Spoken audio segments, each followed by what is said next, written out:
Hey guys, welcome back to my channel. So on today's episode, I wanted to talk a little bit about the similarities and differences between borderline personality disorder and autism spectrum disorder. I've been getting some comments and some DMs from you guys asking me to make a video on this topic where I could go into those differences and also similarities, see why one may be confused with the other. So get comfortable and let's get into today's topic.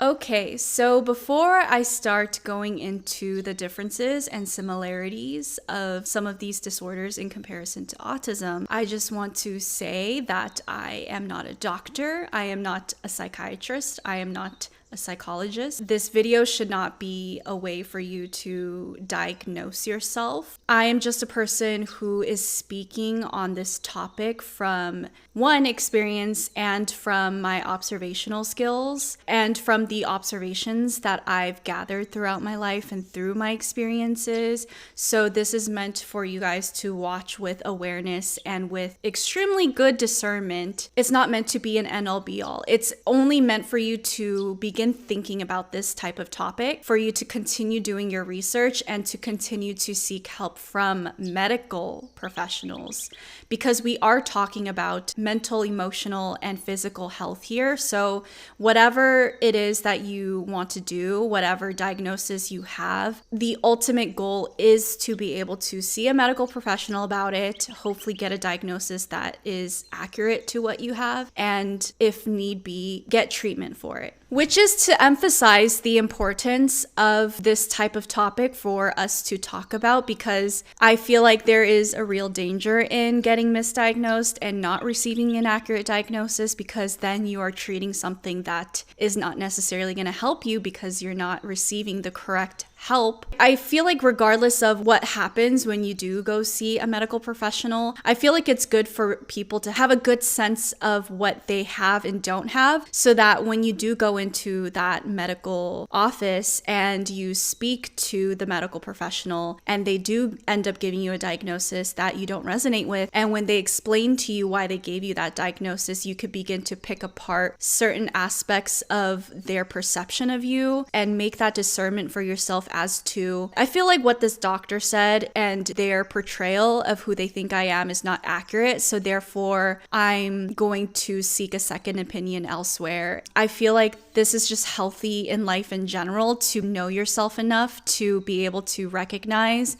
when another person is not giving you a good, accurate portrayal of who you are and what you need help with. With that being said, let's get into a little bit of what borderline is and what they mean, the symptoms, and then get into the similarities and differences. All right, guys, so I'm going to start off by reading what borderline personality is and then what autism spectrum disorder is. I will put up pictures to go along with what I'm reading. Borderline personality disorder is a mental health disorder that impacts the way you think and feel about yourself and others, causing problems functioning in everyday life.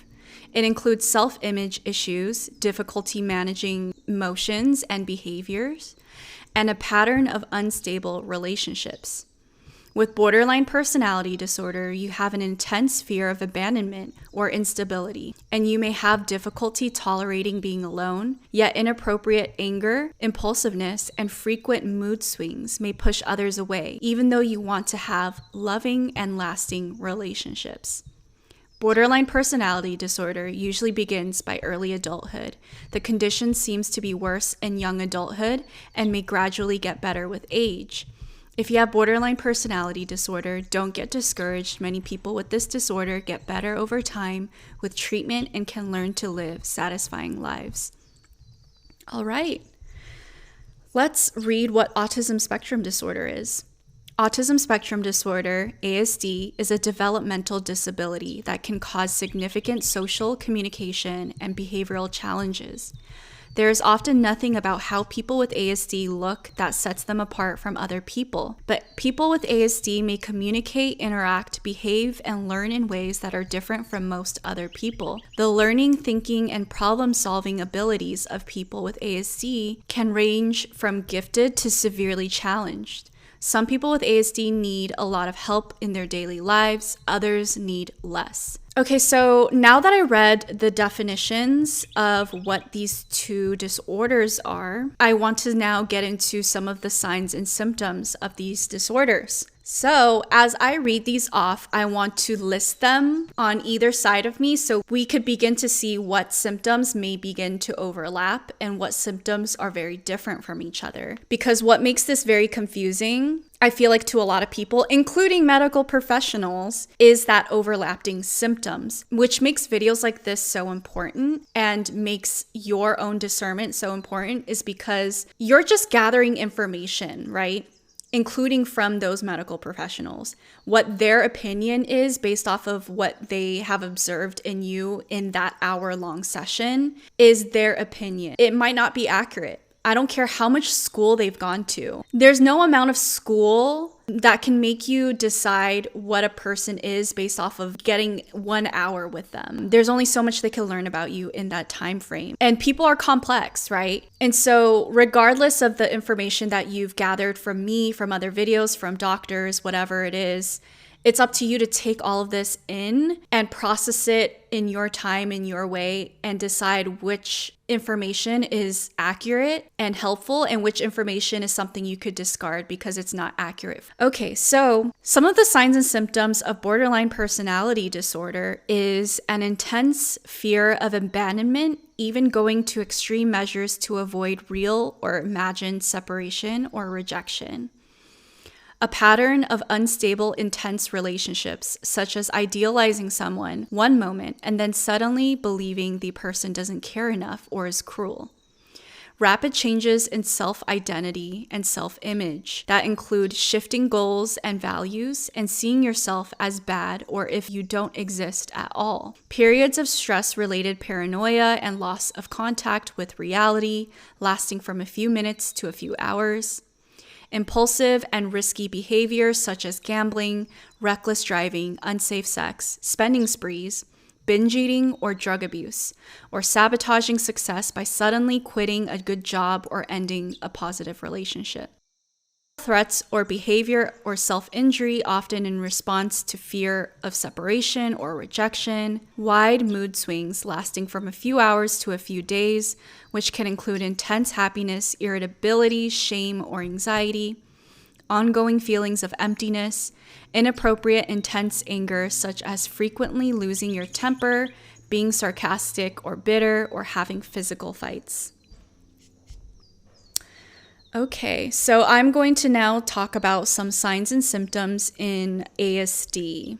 So the signs and symptoms for ASD was a little bit difficult for me to find a list of because I feel like most research is very, very biased and not nuanced. I feel like 1, it gears and leans towards children. 2, it leans towards male symptoms. And 3, it leans towards white male symptoms. So white male kids, white male adults. It's very, very hard to find a list of symptoms that is outside of those confines. I feel like sadly autism is just a disorder that is so common but like not researched enough, which is something I hope to bring more awareness to with my channel. But anyways, I finally found a list of some of the adult ASD traits, and even then it's not really like in depth at all. It's just very general. And so hopefully I can kind of interpret some of these traits in a more specific way for others to understand and relate to. But some of the signs and symptoms with adults with autism is difficulty interpreting what others are thinking or feeling, trouble interpreting facial expressions, body language, or social cues, difficulty regulating emotion, trouble keeping up a conversation, inflection that does not reflect feelings, difficulty maintaining the natural give and take of a conversation, prone to monologues on a favorite subject, tendency to engage in repetitive or routine behaviors, only participates in a restricted range of activities, strict consistency to daily routines, outbursts when the changes occur, exhibiting strong special interests.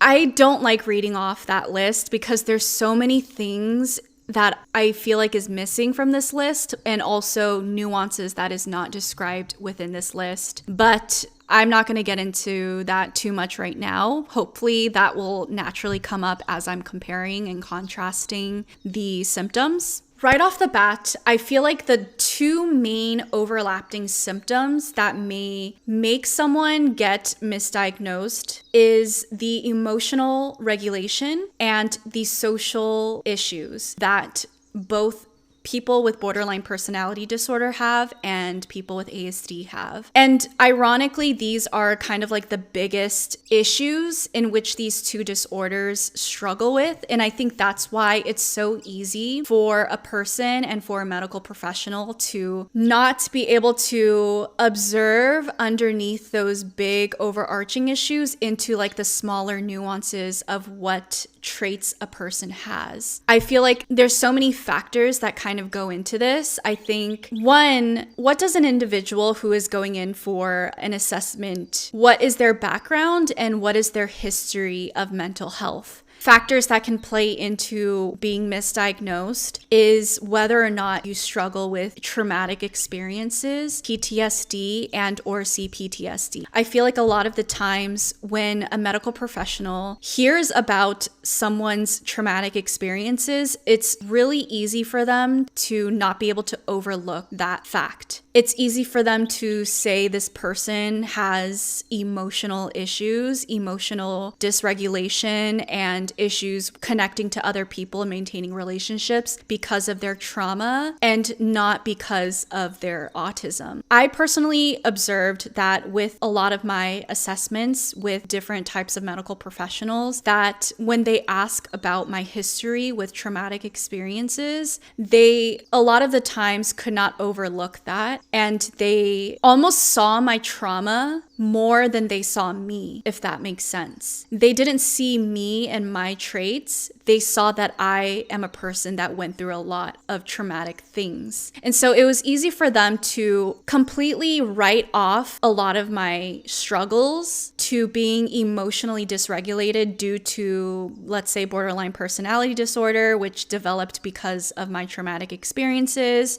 rather than seeing the fact that I am an autistic person that will struggle with a lot of these things regardless of my traumatic experiences. But having traumatic experiences also make struggling with my ASD traits a lot harder and more confusing. And so I think I want to get into some of the similarities between autism and borderline personality disorder so that we can see where that overlap happens and why people can mistake autism for BPD. Usually it's not the other way around. Usually people are misdiagnosed with borderline and not misdiagnosed with autism because it's easier to kind of discount someone as like an emotionally dysregulated person rather than having a developmental disability. Because ultimately autism is a chronic disability. It's not curable. It's just who you are and how you develop. Whereas borderline is something that you can really work on and treat. Because I believe, from what I've seen, people with borderline, if they receive the right treatment and if they put in the work, they could have zero symptoms of their borderline. For people who don't know me and for people who are new, my name is 𝗪cie. I'm 32 years old. And I have been free of borderline triggers for 2 years. I just hit my 2-year anniversary end of October. I'm really, really proud of that. It is something that I didn't think I would ever attain. I met a viewer, a fan, who was so lovely, and she told me she had recovered from borderline. It was in remission, if you will. And I told her, I'm sorry, I didn't even know that was possible. So her existence made me seek out better care. My existence, I hope, inspires you to seek out better care. When I discovered I had borderline and I shared it, the world was like, oh, I'm so sorry. And I'm like, oh, it's fine. It's great. I'm so excited to have gotten diagnosed. I got better. I drink, eat, sleep on time in the right amount. I can maintain my sanity. When I lack any of those things, it's like I lose grip of what I have and I'm balancing all these things. But the balancing is more like cancer in remission. It's like I know it's there. I know it could come back, but I don't deal with it every day. So sometimes I forget. Sometimes I forget I have borderline, and then all of a sudden I'll get that kind of wailing up of emotions. And I'm like, oh, girl, That's what I've seen. Of course, if I say anything that's not accurate, feel free to correct me in the comment section. I do follow a YouTuber that I really love listening to. Her name is 𝗪𝐺𝗵, and she is very upfront about her borderline personality disorder, but because she really like puts a lot of intention and effort into her treatment and maintaining her mental health, she hasn't had any borderline symptoms for like years. So in that sense, like borderline is treatable, autism is not. Okay, so it says here in the borderline symptoms, a pattern of unstable, intense relationships. I feel like this could maybe perhaps resonate with a lot of autistic individuals who have had difficult relationships, because if you think about it, autism, you have issues being able to understand social normities and social cues, understanding and reading other people. So obviously that's going to affect your relationships with them, right? And that's also something that people with borderline struggle with. So I feel like, you know, if doctors are being very surface level and they just ask you about like your relationships with others, it's easy for a person with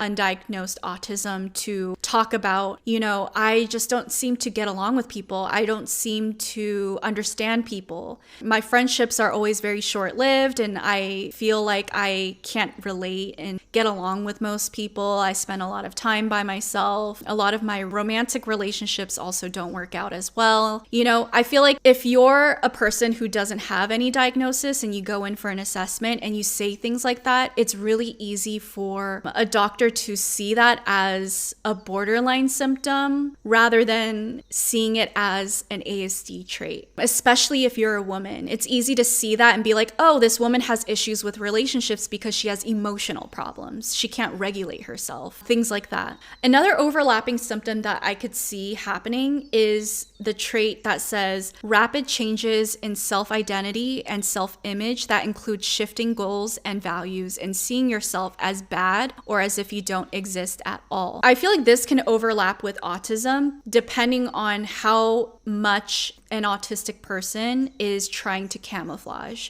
Obviously, this won't apply to an autistic individual that doesn't know how to camouflage, but if you are an autistic person that camouflages a lot, I kind of touch on this subject in my video about camouflaging and making yourself look a certain way. I could see how an autistic person that is changing their appearance a lot to fit in more can come across as someone who has borderline, who is constantly changing their identity. But the difference between those two is that even though they look the same, the reason behind it is different. And that's another thing that is so nuanced that I really don't think a lot of medical professionals are able to make that discernment. It's just easier to say like this person doesn't have an identity, which is why they keep changing the way they look, rather than seeing, oh, this person has social deficits and so they're making up for that social deficit to fit in more through the way they look. And so they're just imitating other people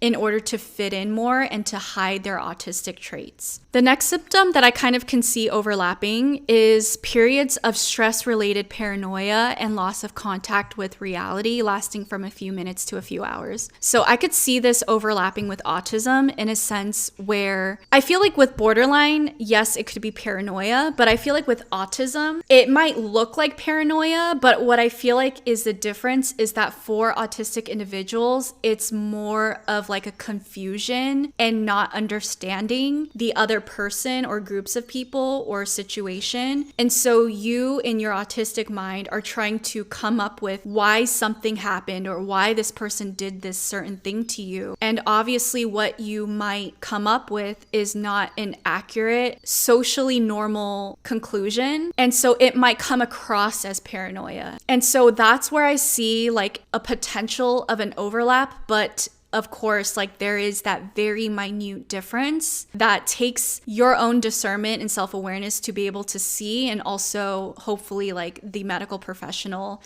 is experienced enough to be able to see through that nuance.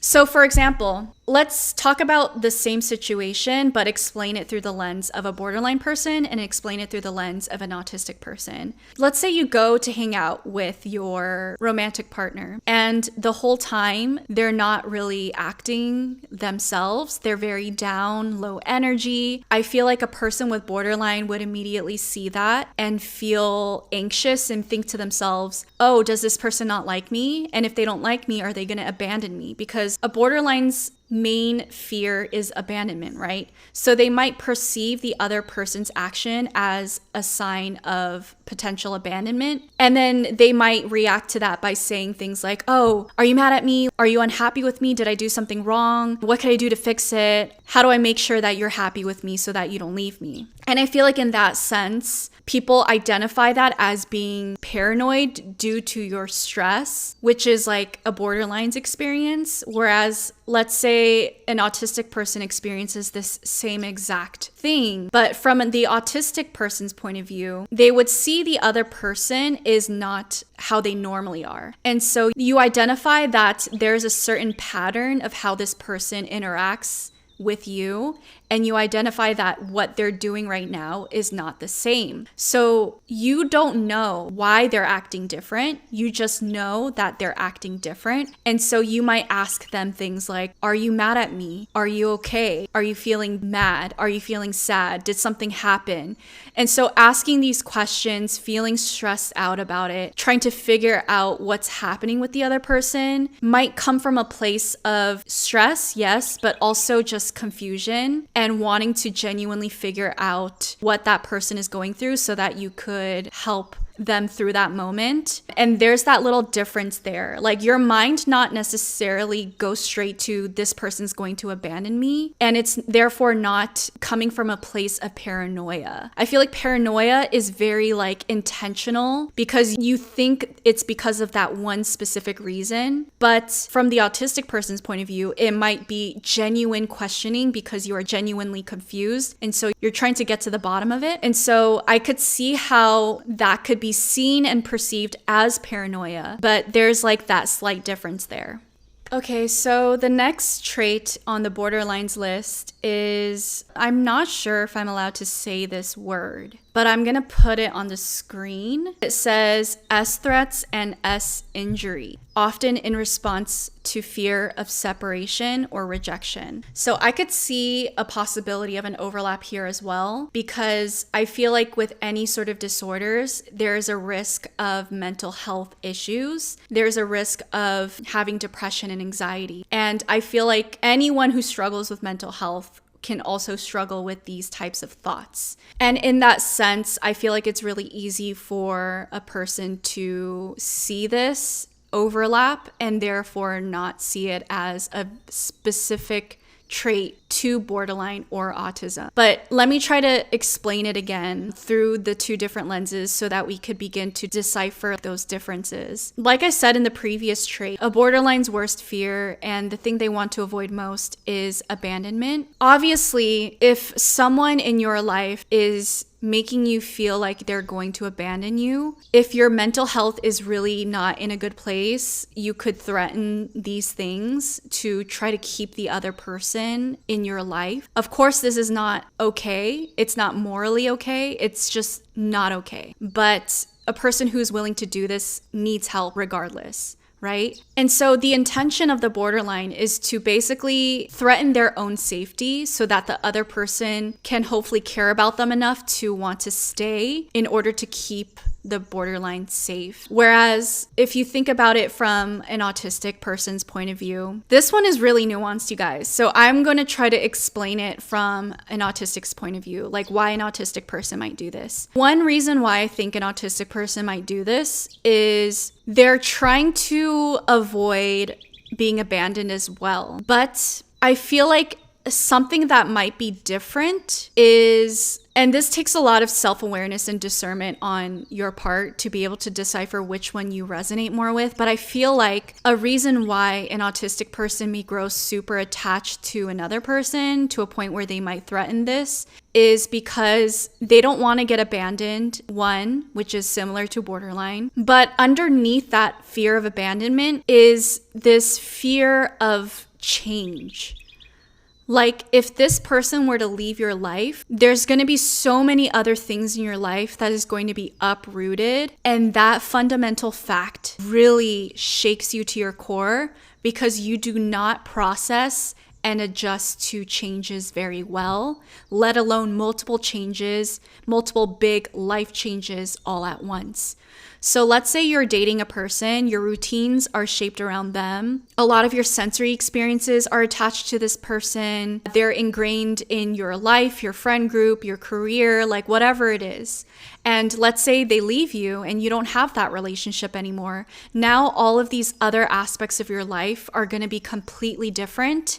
And you almost fear that more than losing the person themselves. Like, it's not necessarily about the person, but about all the other changes that you now have to get used to and adapt to. That's like the issue that autistic people go through, is that we're not very adaptable people, and it takes us a long time to adapt, and having to adapt to new changes can affect our mental health greatly. So if you think about it in this context, one, it's already so hard to be broken up with, to go through a breakup, to not have a relationship work out. Like, that is emotionally distressing for anyone, right? But now if you combine that with the fact that all these other big life changes now has to take place and you have to now adjust to that, it's just very, very overwhelming. So I could really see how if an autistic person who's already struggling with mental health and does not have treatment plans in place and the accommodations in place to maintain a healthy life, I could see how all these factors makes it so that they might resort to this type of behavior in a response to separation or anxiety. Hopefully that all makes sense. So the next trait on the borderlines list is ongoing feelings of emptiness. I could see an overlap happening here because from the context of the borderline, I feel like the sense of emptiness comes from the fact that you don't have a strong sense of identity and you are constantly feeling like people are going to abandon you, and that contributes to that feeling of emptiness. Whereas from the autistic person's point of view, the emptiness might be due to not feeling like you understand people around you and not feeling understood by the people around you, and therefore you're not able to authentically express your identity. This is another case of, similar outward appearances but very different intentions behind it. So for example, a person with borderline might feel empty because they don't know who they are and they feel like everyone is going to end up leaving them anyways, and that will make a person feel empty, right? Not feeling like you could trust the world around you. Whereas an autistic person might feel empty because they have spent their whole lives masking to fit in and feeling like they can't authentically be themselves. And so they might look around them one day and think to themselves, none of these people in my life know who I actually am. And I don't even know who I actually am sometimes because I haven't been able to actually express that much. And so that's kind of like the difference between the emptiness an autistic person might feel and in the emptiness a borderline person might feel. I feel like underneath the emptiness, the autistic person knows what will fulfill them and who they actually are, but they might not be able to express that for many other reasons. Which kind of goes into the changing self-image as well. These two kind of bleed into each other. I feel like a borderline person understands taking on different identities, what that means to them and other people, and they use that very intentionally. Whereas I feel like an autistic person might change identities and their image, not really knowing what that means and not knowing exactly why it is, but because they know it's something that will be accepted by the other person more. So for example, if I'm gonna try to conceptualize it in this way, I feel like a borderline person can sense and understand based off off of their friend's background, what type of restaurant they want to eat at more. So for example, a borderline person might see their friend and think to themselves, my friend immigrated from South America, and so I want to take them to a South American restaurant so that they can get a taste of home and feel comforted and enjoy this South American food that they might not get to eat enough of as they may have when they were living in South America. Whereas an autistic person might think to themselves, my friend tends to eat more food when they are at this restaurant and enjoy the food more. And therefore, I'm just going to keep bringing them to this place because they seem to enjoy it more than other restaurants. But they might not know it's because they're South American from South America eating South American food, and it's like this sense of comfort for them. So it's like that difference, if that makes sense. I feel like autism and borderline are very observational in that sense, where they could see the other person and be able to analyze what they do and don't like, their reactions to things. But I feel like that little difference there is like understanding that innate reason why the other person is or does the things that they do. And so like as the autistic person, you might see like this person seems to enjoy themselves more at this restaurant, so therefore I'm going to keep bringing them to this specific restaurant. But you may not have it click that it's because of their background and their culture and their history with life as to why they might enjoy this specific restaurant. And therefore, to invoke a sense of comfort and home, you want to keep bringing them to this restaurant. For you, it might just be like an observational thing, like they enjoy it, so I'm going to keep bringing them here. Does that make sense, you guys? Okay, moving on. So inappropriate intense anger, such as frequently losing your temper, being sarcastic or bitter, or having physical fights. I can see an overlap here as well. Obviously, in relation to autistic meltdowns, I feel like this also is associated with like emotional regulation. I feel like people with borderline and people with autism, depending on the amount of work they put into themselves and the amount of resources they have, it determines their propensity to be able to emotionally regulate, their effectiveness when it comes to being able to emotionally regulate themselves. Obviously, it's going to be hard for both people, and obviously it's going to be hard either way, but I feel like a lot of the times an autistic person who does not have enough resource, enough inner knowing, and enough self-work and accommodations will have more frequent amounts of meltdowns and tantrums and bursts of emotional dysregulation because they're not able to get the accommodations they need, and life is very painful to live, right? It makes a lot of sense. And obviously, like if you're a person with borderline and you have all these fears of being abandoned and betrayed and you can't trust anyone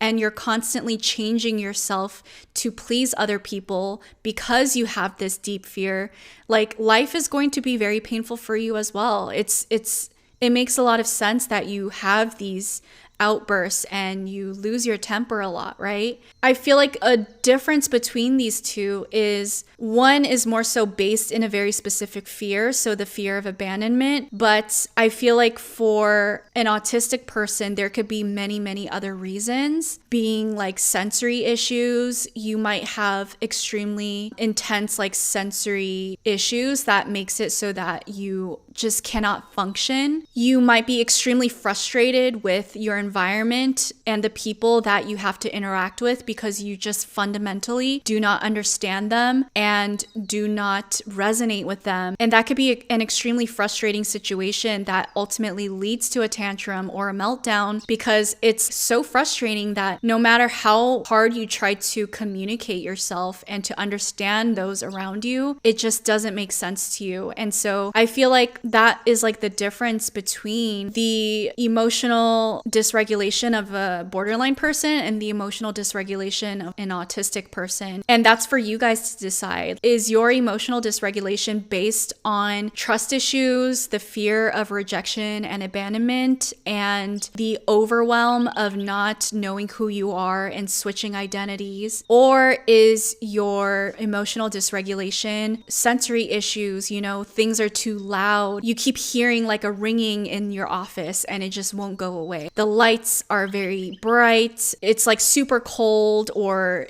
super hot and you're sweating and your clothes are sticking to you? Are too many people talking at once and you just can't concentrate on one person and what they're saying, and you can't figure out how to respond to all these different types of people in different conversations? It's up to you guys to decipher like those differences and see which one you resonate more with. In conclusion, I feel like technically a lot of these things overlap, but it's more so about underneath the surface of those overlapping symptoms, the intention as to why you have and experience these symptoms. Self-reports from individuals with ASD, we see they tend to estimate themselves as more impaired on their ability to read emotions than individuals with personality disorders, but better in terms of interpersonal functioning. Now, with that in mind, let's take a closer look at the overlap in ASD and personality disorders and identify areas of confusion when trying to accurately diagnose these disorders. Looking at borderline personality disorder, we see there's some overlap in the area of emotional dysregulation, but generally there's not a lot of similarity here. We don't see frantic efforts to avoid abandonment, impulsivity, or relationship instability with ASD. And we also see significant personality differences. Individuals with BPD are much more conscientious and extroverted than individuals with ASD. And I feel like a really big difference to decipher whether or not you have borderline or autism is your core self, who you are. I feel like underneath a lot of the experiences an autistic person goes through, they know who they are, they know what they like, they know what they're about, but they hide it because they learn to and they feel like they're forced to. Whereas I feel like underneath the surface of a borderline person, they genuinely may not know who they are, and they might try so hard to figure out what that is, but they just can't. A lot of people can share your career, a lot of people can be in the same social groups, but those sensations, memories, feelings, and images are uniquely yours. Now, of course, with somebody who doesn't have borderline personality disorder, in theory, the identity and the self are going to go together in a way where they help each other, where they're consistent, where they're congruent. They work together to help you meet your goals. With borderline personality disorder, the identity and the self don't match. They don't work well together. That's really the core of that symptom criterion, identity disturbance, and again, maybe the core of borderline personality disorder altogether. It might be really at the essence of this disorder. So it seems like we're not just looking at the identity disturbance symptom criterion, we're also looking at that chronic feeling of emptiness. Of course, that loads on that same factor, but also the dissociation component. But I feel like a lot of the times autistic people know who they are. I found that question repeating a lot as well during my assessments. The psychologists who asked me questions about myself really wanted to identify whether or not I knew myself and how accurate and clear was this idea of who I am and how consistent it is. So regardless of all the camouflaging I did, regardless of moments of meltdowns, tantrums, emotional dysregulation, stuff like that, I always knew who I was. I just knew that I had to hide that aspect of myself and mask in other aspects of life. But regardless of all of that, I always knew who I was deep down and the things that I like, and I was so specific and consistent with that person. The way I thought about it is when the day ends and you go home and you're by yourself in your room, are you comfortable with that? Are you comfortable being alone with yourself? Is it a relief or is it a deep void that you're feeling?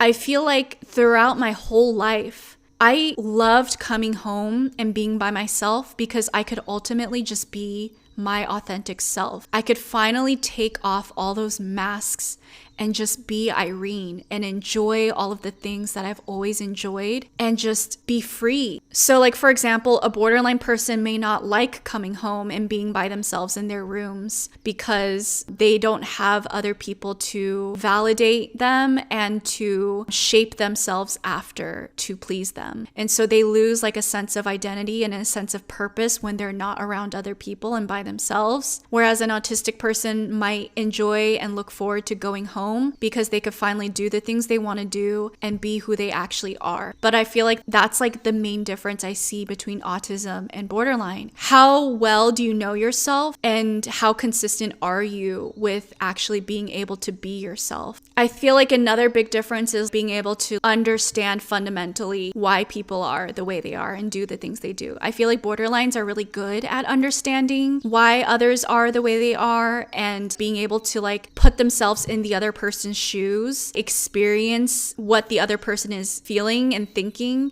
which I think is why they're so good at changing their identity and why they almost like rely and thrive off of changing their identity, is because they get to basically become the other person and empathize with that person. Whereas an autistic person can listen to a person speak about their experience, hear it and analyze it, but not necessarily understand it fundamentally, but we kind of see it as like information to go into a math equation or to go into a pattern that we've already been keeping track of when it comes to a certain person. So for example, I may not understand why a certain friend tends to get really emotional when they keep talking about a certain topic, but I might understand that they do get emotional every time they talk about a certain topic. And I think that's also why a lot of the times autistic people might be mistaken for like cold people that are not able to empathize or understand others, because we are not able to a certain extent put ourselves in the other person's shoes and empathize. And we might sometimes seem, one, emotionless, but two, like we see things very mathematically and objectively when it comes to social subjective situations. But that doesn't mean we don't feel for anyone else. It doesn't mean we can't empathize. It just means that the way we do empathize is different from how other people might empathize. But I hope I explained all of this in a way that makes sense to you guys. Of course, if anything was confusing, feel free to comment that in the comment section below and ask me to clarify. I do want to make more videos like this where I compare and contrast different disorders with autism that have overlapping symptoms so that people can begin to decipher whether or not they have autism or not. Another one I see people asking me about is the differences between ADHD and autism and HSP and autism. But I feel like borderline is the most common disorder that autism is mistaken for, so I wanted to make this video first. Yes, give this video a like if it was helpful for you at all. I hope I was able to express myself in a way where you guys can understand. I hope you guys learned something new. If you did, please let me know, because I really need some affirmations when it comes to this, because sometimes I could feel insecure with my ability to communicate effectively when it comes to topics like this. So if this was understood by you guys and you learned something new and it was helpful for you, please let me know. I really need some affirmations here so that when I, make my future videos like this, I could feel I know what I'm doing right and I could continue doing it. And if I did something wrong, I could fix it and improve on it and be a more effective communicator. And if you haven't yet, of course, subscribe to my channel. I make new videos every single week. Thank you for listening on today's episode. I will see you guys on next week's episode. Bye.